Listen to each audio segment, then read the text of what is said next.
The freight scanner beeped twice and went silent. David Park glanced at the device, saw nothing unusual, and continued walking down the dim corridor of Section 7C. His lunch bag rustled against his hip with each step. The storage area smelled like old metal and dust, exactly the way he liked it. No crowds here.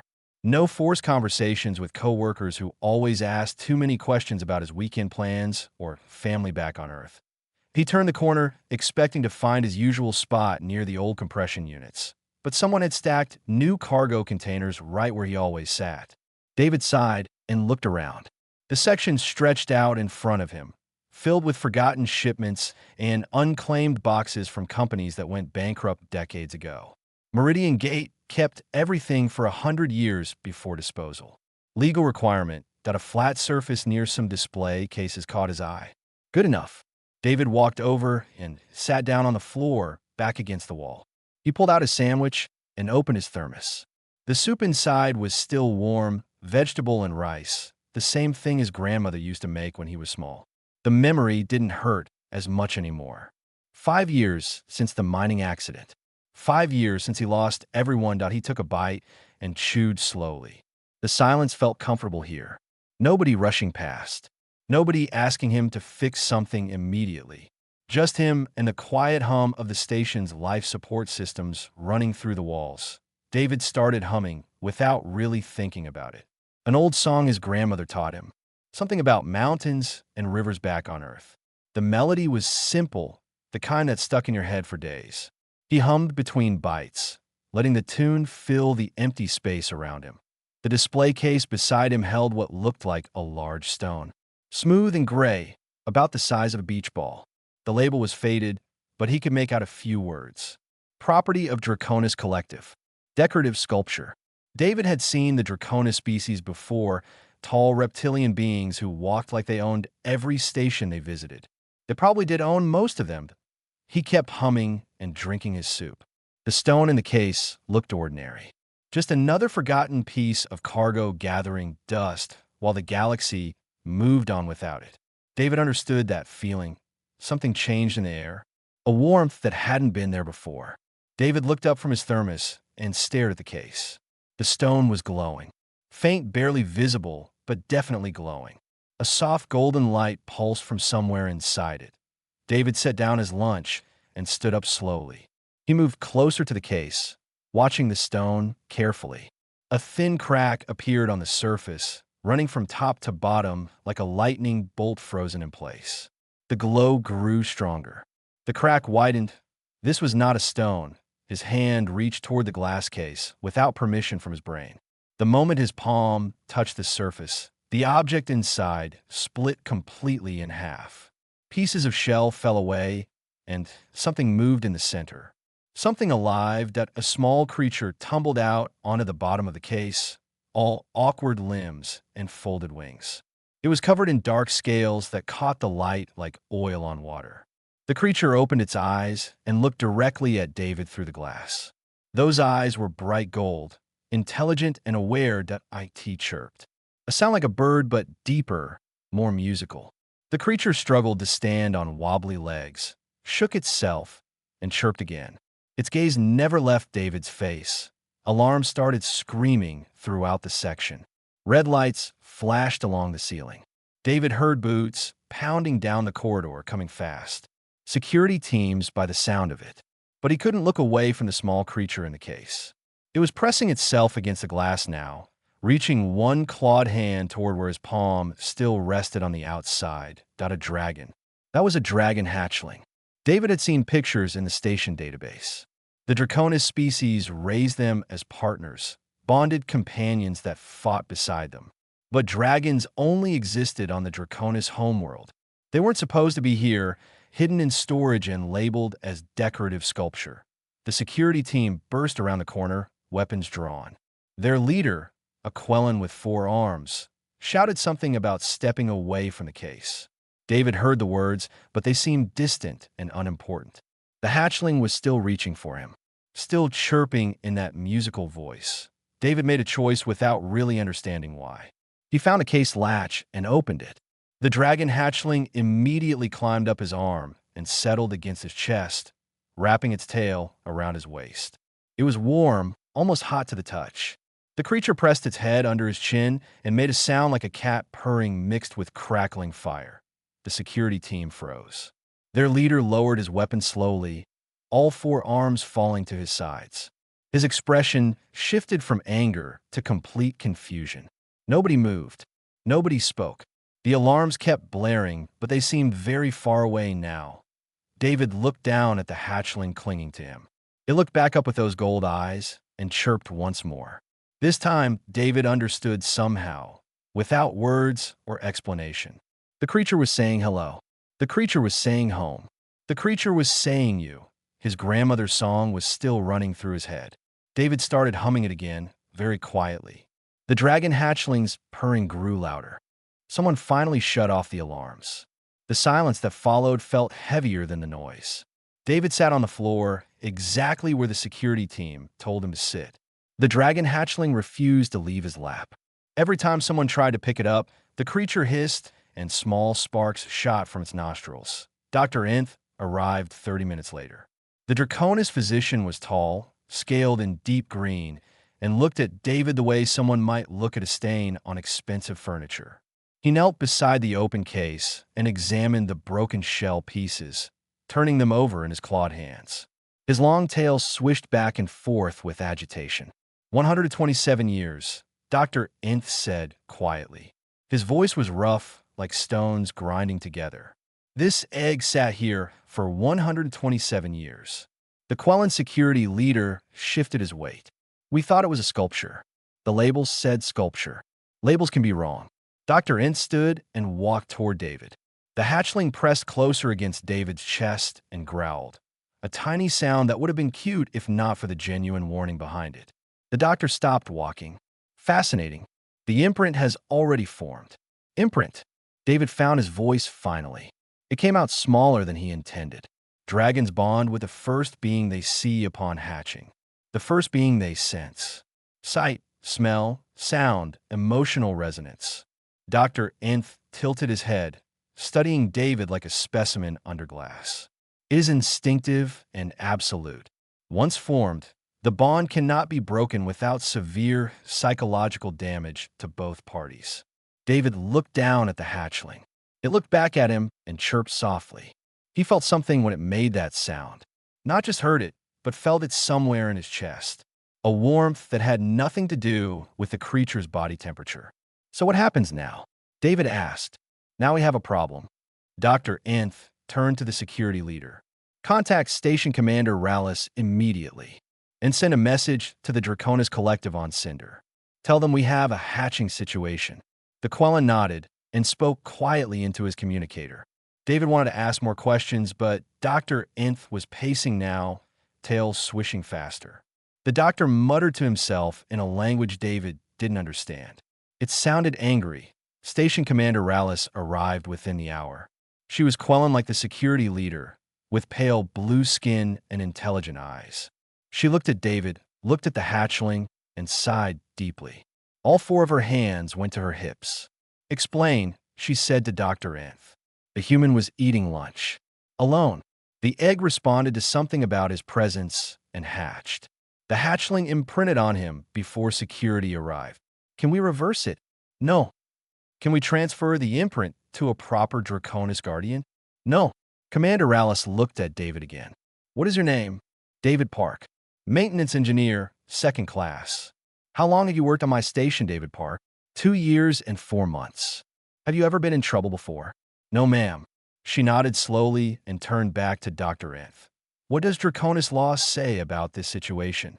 The law is absolute. The bonded must raise the hatchling. There are no exceptions. Dr. Nth stopped pacing. But there has never been a case of cross-species imprinting. Dragons bond with Draconus. Only Draconus. This should not be possible. Yet here we are, Commander Rallis said. The impossible is sitting on my station floor. The hatchling chose that moment to climb up David's shoulder and perch there like a bird. It was heavier than it looked. The creature nuzzled against his neck, and that purring sound started again. David reached up carefully and touched its head. The scales felt warm and smooth. The hatchling leaned into his touch. It trusts him Dr. Nth said quietly. There was something in his voice that hadn't been there before. Not quite respect, but close to it. Complete trust. I can see the neural bonding in its eye dilation and body language. Commander Rallis pulled out a datapad and typed something quickly. The collective will want the hatchling returned. They will argue that a human cannot properly raise a dragon. They will cite tradition, law, and species compatibility. What do you think will happen? David asked. The question came out before he could stop it. The commander met his eyes. I think you are about to become the center of a very complicated legal situation. Dr. Nth is correct about the bonding law. It is sacred to the Draconus. They cannot break it without dishonoring their entire culture. But they will not be happy about a human keeping one of their dragons. This is a royal egg, Dr. Nth added. He was examining the shell pieces again. These markings indicate noble lineage. This hatchling would have been raised by a high-ranking family. David felt his stomach drop. Royal, extremely royal. The hatchling chirped and licked David's ear with a small forked tongue. It tickled. David couldn't help but smile a little despite the situation. The creature seemed pleased with itself. Commander Rallis finished typing and looked up. I have sent our report to the collective. They will respond within 24 hours. Until then, David Park, you are confined to quarters. The hatchling stays with you. Dr. Nth will provide basic care instructions and monitor the situation. Am I in trouble? That depends entirely on what the collective decides. The commander's expression softened slightly. For what it matters, I do not believe you did anything wrong. You were eating lunch. Sometimes the universe has a sense of humor about these things. Dr. Nth approached again, moving slower this time. The hatchling watched him, but didn't growl. The doctor handed David a datapad. Feeding schedule. Temperature requirements. Basic commands. Read all of it tonight. I will, David promised. One more thing, human. Dr. Nth met his eyes. Dragons are not pets. They are partners. Equals. If you treat this hatchling as anything less, the bond will suffer. Do you understand? David looked at the small creature on his shoulder. It looked back at him with those bright gold eyes. I understand. We shall see, Dr. Nth said. The transport ship vibrated slightly as it entered faster than light travel. David sat in his small cabin, watching the stars stretch into lines through the porthole. The hatchling was curled in his lap, bigger now than it had been just 1 week ago. Already the size of a medium dog. Dr. Nth said dragons grew fast in their first months. Something about accelerated development to prepare for bonding trials. David had named the creature Ash. Simple name. It seemed to fit. Ash's scales were darker now, almost black with hints of deep blue when the light caught them right. The gold eyes were brighter and more focused. More intelligent every day. The response from the Draconus Collective had come exactly as Commander Rallis predicted. Return the hatchling immediately. The human is not suitable. This is an insult to tradition, but they could not break their own sacred law. The bond was formed, so they offered a compromise that felt more like a threat. David would travel to Cinder, the Draconus homeworld, and stand before the High Court. They would test his worthiness. If he passed, he could keep Ash. If he failed, they would find another way to handle the situation. Nobody explained what another way meant, but David could guess that he had 30 days to prepare. He spent most of that time reading everything he could find about dragons and Draconus culture. The data pad Dr. Nth gave him became his constant companion. He learned about dragon development, dietary needs, and the bonding process. He learned about Draconus history, their values, their traditions built around strength and fire. Ash learned too. The hatchling was smart, scary smart. David would hum his grandmother's song, and Ash would try to copy the melody, chirping along in a way that almost matched the tune. When David read aloud from the datapad, Ash would tilt its head and listen carefully, as if understanding every word. A knock on the cabin door interrupted his thoughts. David gently moved Ash aside and stood up. He opened the door to find a Draconus woman standing in the corridor. She was young, maybe equivalent to a human in her 20s, with bright red scales and nervous energy in the way she held herself. David Park? She asked. Yes. My name is Petra. I'm a cultural scholar. May I speak with you? David hesitated, then stepped aside to let her enter. The cabin was small, barely enough room for two people and a growing dragon. Petra sat in the only chair. Ash immediately climbed into David's lap when he sat on the bed, positioning itself between him and the visitor. Protective already, Petra observed. That is a good sign. A good sign of what? That the bond is genuine. Petra pulled out her own datapad. I have been following your case. It is quite famous now. Everyone in the collective is talking about the human who bonded with a royal dragon. I didn't mean to cause trouble. I know. That is what makes it interesting. Petra leaned forward slightly. May I ask you something? What were you doing when the egg hatched? Eating lunch, humming an old song, and you were alone? Yes, I usually eat alone. Petra typed something on her pad. Dragons respond to emotional resonance. The Draconus perform ceremonial chants to help eggs hatch, specific frequencies that stimulate the life inside. Your humming must have created a similar frequency, but that is only part of it. The egg would not have responded unless it sensed something else, something in your emotional state.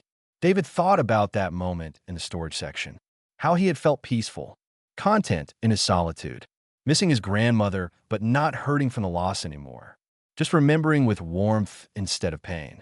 I was happy, he said quietly. In my own way. That is rare in the galaxy. Petra smiled a little. Genuine contentment. Most beings are always wanting something more, something different. Dragons sense that restlessness and it makes them uncomfortable. But peace, true peace, that calls to them. Ash chirped and nuzzled David's hand. He scratched behind the small horns starting to grow on the dragon's head. The purring sound started up again. Why are you helping me? David asked. The others of your kind seem angry that I exist. Petra's expression grew more serious.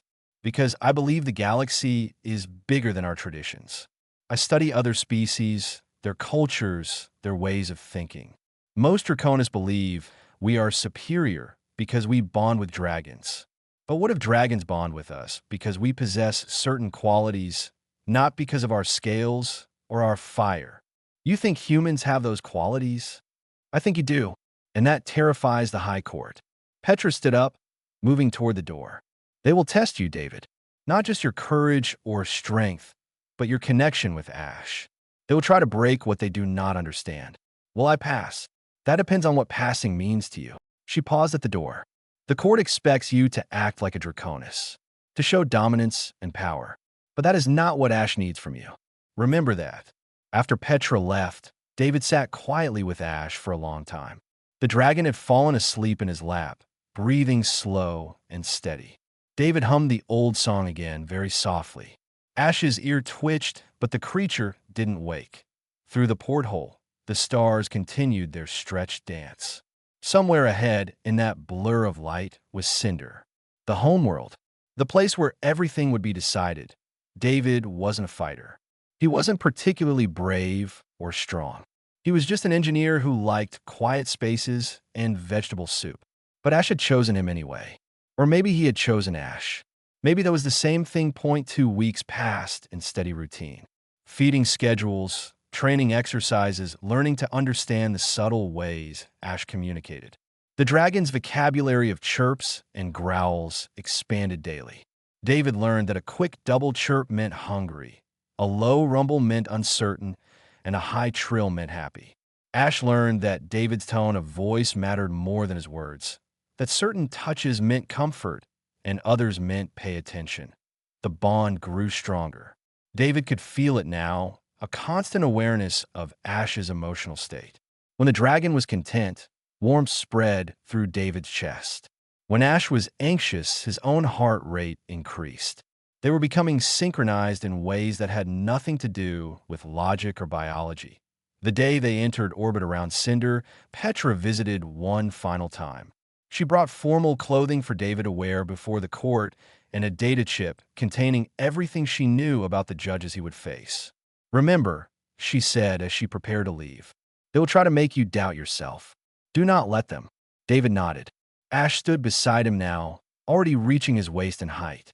The dragon pressed against his leg, and he rested his hand on the scaled head. They would face the court together. Whatever happened next, At least they would face it together. The grand hall stretched high above David's head, carved from volcanic rock that still held ancient heat. 7 thrones sat on a raised platform, and behind each throne coiled a fully grown dragon. The creatures were massive, beautiful, and terrifying. Their scales reflected the firelight dancing along the walls. Their eyes watched David with intelligence that made his skin prickle. The galleries were packed with Draconus citizens, hundreds of them, all watching the human who dared to claim one of their own. Their whispers echoed through the chamber like wind through a canyon.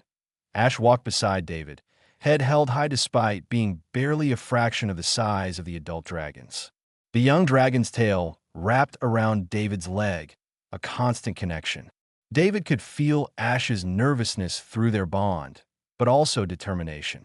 They would not show fear here. High Judge Crane sat in the center throne. His scales were gray with age, his body marked with scars from centuries of life. His dragon was silver, ancient beyond measure, with eyes that had seen the rise and fall of civilizations. David Park of Earth, Crane's voice filled the hall without shouting. You stand accused of no crime, for our law protects the bond between dragon and guardian. However, you are not Draconus. You do not understand our ways.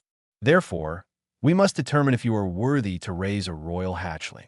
I understand, High Judge. David's voice came out steady. That surprised him. You will undergo 3 trials. First, the trial of fire, which tests courage. Second, the trial of wisdom, which tests understanding. Third, the trial of bond, which tests the connection between you and your dragon. Crane leaned forward slightly. These trials were designed for Draconus. They will be harder for you. Do you accept this challenge? I do. Then let us begin. They led David to a long corridor carved into the mountain itself. Fire burned along both sides, controlled flames that created a path of heat and pain. Draconus could walk through with minimal discomfort. Their scales protected them. David had no scales. Petra had prepared him for this. She provided cooling gel and protective wrapping for his arms and legs. It would help, but not enough. The trial required walking the entire corridor without stopping or crying out. That was the tradition. Ash had to stay at the entrance, forced to watch. The dragon growled and pulled against the handler's grip, but David knelt and placed his hand on Ash's head. Stay here, he said softly. I will be okay. Ash whined, a sound that cut through David's chest like a blade. Through their bond, he felt the dragon's distress, the desperate desire to protect him. But this was his trial to face. David stood and walked into the corridor. The heat hit him like a physical force. Even with the protective gel, his skin burned. The air seared his lungs with each breath. He focused on putting one foot in front of the other. The distance seemed endless. Behind him, he heard Ash crying out, a sound no dragon should make. The pain in his chest grew worse, not from the fire, but from feeling his dragon's anguish. Halfway through, David's vision began to blur. The protective wrapping on his left arm caught fire. He wanted to stop, to put it out, to run back. But that would mean failing. That would mean losing Ash. He kept walking. The end of the corridor appeared through the waves of heat. David stumbled the last few steps and collapsed on the stone beyond the flames. Medical staff rushed forward with cooling agents and bandages. The burns were bad, 2nd degree in several places, but not fatal. Through the haze of pain, David heard Ash's voice, that musical chirp filled with relief. The dragon broke free from the handler and ran to him, pressing close and making distress sounds. David wrapped his arms around Ash's neck and held on. Trial of fire complete, Crane announced. The human did not cry out. He did not stop. The first trial is passed. They allowed David 1 hour to rest and receive treatment. Then came the trial of wisdom. They brought him back to the grand hall and seated him before the 7 judges. Ash sat beside him, refusing to leave even when ordered. We will ask 3 questions about dragon nature, Crane said. Answer correctly and you pass. Fail even 1, and you will not continue. The first question was about scale color significance in dragon lineage. David didn't know the answer, not the Draconus answer, but he thought about what Petra had taught him, about looking beyond tradition to understand truth. I cannot tell you what scale color means in your history books, David said carefully, but I can tell you what Ash's scales mean to me. They are dark like the space between stars. They reflect light like hope reflects off sorrow. They are beautiful because they are unique to this individual dragon, not because of what some chart says they should represent. The gallery murmured. Judge Sarn, who sat on Crane's left, looked angry. But Crane nodded slowly. An interesting answer. Question 2. The second question asked about ceremonial fire rituals. Again, David didn't know the traditional response. He answered with what he understood about fire itself, about how it transforms and renews, about how his grandmother used to say fire was just light learning to dance. The third question was about the bond itself. What makes a dragon choose its guardian? David thought about that moment in the storage section. The peace he felt, the song he hummed, the years of grief that had finally softened into something he could carry. I think dragons choose guardians who have learned to be honest with themselves, he said, who can sit alone without running from their own thoughts, who have found peace in small moments. Ash didn't choose me because I'm strong or special. Ash chose me because I was genuinely content eating soup in a storage room, humming my grandmother's song. Silence filled the hall. Then Crane spoke. Trial of wisdom complete. Your answers were not what we expected, but they showed understanding beyond mere knowledge. The second trial is passed. The trial of bond came next. An obstacle course designed to test synchronization between dragon and guardian. Ash would have to navigate through barriers and over walls while David directed from the ground. Perfect coordination required. They started well. Ash responded to David's hand signals and voice commands smoothly. Then David's burned ankle, weakened from the fire corridor, twisted under him. He fell hard, crying out in pain. Ash immediately stopped and turned back. The dragon wasn't supposed to do that. The trial required continuing forward regardless of the handler's condition. But Ash ignored the rules and ran back to David, positioning itself beside him. The dragon lowered its body, offering support. David understood. He pulled himself onto Ash's back. The dragon was young, not fully grown, but strong enough to carry him. They completed the course together, moving as a single unit. The gallery erupted in arguments, half shouting that this violated the trial rules, half insisting that it proved the strength of their bond. Crane raised his hand for silence. Before he could speak, alarms sounded throughout the city. The distress signal came from the mining colony on Cinder's smaller moon. Equipment failure in the deep tunnels. 200 workers trapped underground with oxygen running out. The rescue teams were already preparing to launch when Crane turned to look at David. Our rescue equipment is designed for heat and fire, the High Judge said. But the collapse mine is filled with toxic gas and unstable support structures. Our teams are not trained for those conditions. David stood up, leaning on Ash for support. His ankle throbbed with pain, but his mind was already working through the problem. Mining equipment, structural collapse, gas buildup. He had dealt with similar situations on Earth before the accident that took his family. I can help, David said. You are injured. You have no equipment. I know mining systems. I worked in deep extraction on Earth for 10 years. David pulled out his datapad and accessed the colony's structural plans. Your teams are equipped wrong for this. You need someone who understands human-style engineering. Judge Sarn stood up from his throne. This is absurd. The human seeks to manipulate us with false heroism. 200 of our people are dying. Petra's voice came from the gallery. She had stood up, facing the judges directly. If he can help, we should let him try. Crane looked at his fellow judges, then back at David. If you volunteer for this rescue, it will not affect the trial verdict. We will not be swayed by heroics.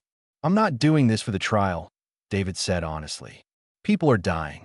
I might be able to help. That's enough reason. 20 minutes later, David was on a shuttle headed for the moon, wearing borrowed rescue gear that didn't quite fit. Ash sat beside him, now big enough to be useful in a crisis.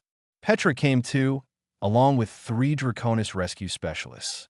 Dr. Inth monitored everything from the command center, his voice coming through David's comm unit. The mine entrance was chaos. Smoke poured from the main shaft. Family members of the trapped workers crowded around the perimeter, held back by security. Their faces showed the same desperate fear David remembered from Earth, from the day he got the call about his own family's mine collapse. He pushed that memory away and focused on the problem. The rescue team leader, a large Draconus named Kells, showed him the scans. The main shaft collapsed here and here, Kells said, pointing at the display. Gas buildup is severe in Section 9. Our equipment can clear it, but the heat signature might ignite the mixture. David studied the layout carefully. Ash can help with that. Controlled fire breath in short bursts can burn off the gas safely without causing explosions. But we need to stabilize the support structures first, or more tunnels will collapse. Can you do that? If the equipment down, there is similar to what I work with on Earth, yes. David looked at Ash. The dragon met his eyes with complete trust. But we need to move fast. They descended into the mine in 3 teams. David and Ash took point with Petra and Kells following close behind. The temperature rose as they went deeper. David's burns ached, but he ignored them. Ash moved carefully, testing each step before putting weight on the unstable ground. The first group of trapped miners was in Section 5. 20 workers huddled together, breathing through emergency masks that were nearly depleted. They saw the rescue team, and relief flooded their faces. David noticed they were mixed species, not just Draconus. Humans were there too, along with Quellen and others he didn't recognize. "We're getting you out," David told them. "Stay calm and follow instructions." He had Ash clear the gas buildup with careful flame bursts while he worked on the support beams. The structural reinforcement techniques were universal, based on physics that didn't care about species. He used emergency braces and compression locks to stabilize the tunnel enough for safe passage. They moved deeper. Section 7. Section 8. Each time, they found more miners, and each time David and Ash worked together to create a safe extraction path. David's hands were steady despite his exhaustion. Ash's control over fire improved with each attempt, the young dragon learning and adapting in real time. Section 9 was the worst. The tunnel had completely collapsed, leaving 30 workers trapped beyond a wall of rubble. Oxygen was nearly gone. They had maybe 30 minutes before people started dying. David examined the situation carefully. "We can't blast through. The whole structure will come down. Then what do we do?" Kells asked. "We create a new tunnel. Use support beams to shore up a path as we dig." David looked at Ash. "Your fire can melt through the softer rock. I'll handle the structural integrity." "That will take too long," Petra said quietly. "Not if I hold the main support beam while everyone evacuates." David pointed to the primary load-bearing structure. "It's already cracked. The moment we start digging, it will fail. Someone needs to brace it manually. You will be crushed. Not if we time it right." David met Petra's eyes. "I've done this before. I know what I'm doing." What he didn't say was that his family died because the person holding the support beam on Earth ran too soon. David had sworn he would never make that choice. He would hold until everyone was safe, no matter what. They started digging. Ash melted through rock, while David positioned emergency supports. The main beam groaned under increasing stress. David moved to it and braced his shoulder against the metal, feeling the enormous weight trying to collapse. Kells and Petra led the trapped miners out, one group at a time. David counted them. 28, 29, 30. Everyone accounted for. His arms shook from strain. The beam was failing. "David, move." Petra shouted. "Get clear first." "We are clear. Move now." David tried to step away, but the beam shifted too fast. It was coming down. He was going to die here, just like his family died. At least he got everyone else out first. That had to count for something. Then Ash was there between him and the collapse. The dragon wrapped around David's body and used its own form to brace the beam. Together, they held it just long enough to dive clear as the entire section came crashing down behind them. They lay in the dust and darkness, David wrapped in Ash's protective embrace. The dragon's heart beat against his chest, fast and strong. Through their bond, David felt Ash's fierce determination. The dragon would not let him die. Not today. Not ever. "Thank you," David whispered. Ash chirped softly and licked his face. David woke up 3 days later in a medical facility that smelled like antiseptic and minerals. His body ached everywhere, but he was alive. More importantly, he could feel Ash through their bond. The dragon was close by, healthy and safe. Relief washed through him stronger than any painkiller. Dr. Nth stood beside the bed, checking readings on a monitor. The Draconus physician looked tired, but something in his expression had changed. Less cold, more complicated. Your dragon refused to leave, Dr. Nth said without looking at David. We tried to move it to proper facilities.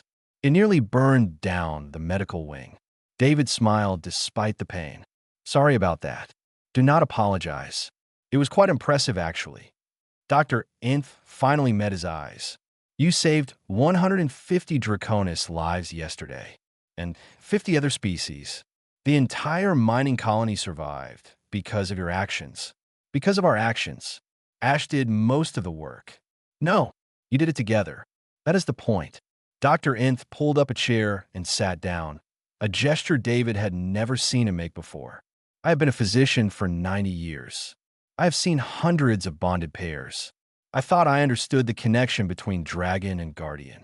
But watching you and that hatchling work in a mine, I realized I understood nothing. Through the window, David could see crowds gathered outside. Draconus citizens standing in the streets, waiting. Some held signs written in languages he couldn't read. What's happening out there? David asked. They are waiting for the High Court's verdict.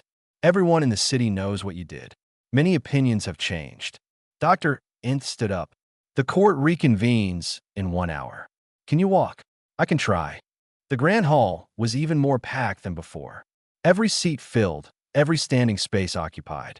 The 7 judges sat on their thrones with their dragons coiled behind them. But the atmosphere was completely different now. The whispers weren't hostile anymore. They were curious. Hopeful even. Ash walked beside David, moving slowly to match his injured pace. The young dragon had grown again, reaching David's chest now, scales gleaming with new strength. The burns from the mine rescue had already healed. Dragons recovered fast. High Judge Crane waited until David reached the center of the hall before speaking. David Park of Earth. The trials you underwent were interrupted by emergency. However, we have reviewed your performance in all 3 tests. We have also witnessed your actions during the mine rescue. David stood as straight as his injuries allowed. Ash pressed against his leg, offering silent support. The trial of fire tested courage. You walked through pain that would stop most beings. Past. Crane's voice echoed through the hall. The trial of wisdom tested understanding.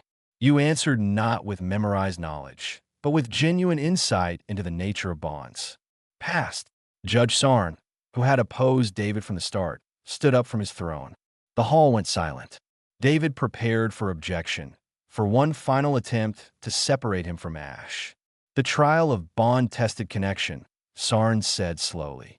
You completed the course together, supporting each other when one fell. Then you both descended into a collapsing mine and saved 200 lives through perfect synchronization. He paused. I objected to this arrangement initially. I believed a human could not understand the sacred bond between dragon and guardian. I was wrong. Sarn looked directly at David. You have shown us that worthiness has nothing to do with scales or fire. You have shown us that the bond transcends species when built on genuine care and respect. I formally withdraw all objections and ask forgiveness for my prejudice. The gallery erupted in whispers. David felt his throat tighten with emotion. Ash chirped softly, sensing his feelings through their connection. Crane raised his hand for silence. The High Court's verdict is unanimous. David Park, you are recognized as Ash's bonded guardian with all rights and responsibilities that entails. Furthermore, you are granted honorary citizenship of Cinder and the title of bridgekeeper, one who connects species and builds understanding between worlds. The hall exploded with sound. Cheering, applause, the roar of dragons acknowledging a new member of their society. David could barely process what was happening. Ash climbed up his body and perched on his shoulders, grown too large for the gesture, but attempting it anyway. The dragon's happiness flooded through their bond. Petra pushed through the crowd to reach him, her face bright with joy. You did it. You actually did it. We did it, David corrected. You helped every step of the way. What will you do now? She asked. David thought about that. About Meridian Gate and his quiet lunch spot in Section 7C. About all the species in the galaxy who didn't understand each other because they never tried to learn. About dragon eggs gathering dust in storage because nobody recognized what they were. I want to go back to Meridian Gate, he said finally, but not as a maintenance engineer. I want to start something new. A place where different species can learn about each other, where bonds can form across the barriers we build. An interspecies cooperation center, Petra said thoughtfully. I would like to help with that. Dr. Inth appeared beside them. As would I. Someone needs to ensure the medical understanding exists to support such connections. Months passed in a blur of planning and construction. Meridian Gate approved the proposal and provided space in a new section of the station. The Draconus Collective supported the project, sending resources and personnel. Other species governments expressed interest. The idea was spreading. David stood in the completed center on opening day, watching students from a dozen worlds arrive for their first classes. Ash lounged nearby, now fully grown and magnificent, scales gleaming like the space between stars. The dragon looked at him with those gold eyes and chirped the same greeting from months ago. Hello. Home. You. Petra arrived with news. 3 more dragon eggs had hatched in the past week. 1 bonded with a Quellan engineer, 1 with a human botanist, 1 with a species David had never heard of before. The galaxy was changing. David pulled out his thermos, still carrying it from habit. The soup was vegetable and rice, still his grandmother's recipe. He sat down on a bench and started humming that old folk song. Ash curled beside him, purring softly. Some things never need to change. The small moments of peace, the quiet connections, the songs that carry us through the dark. Everything else could grow from there.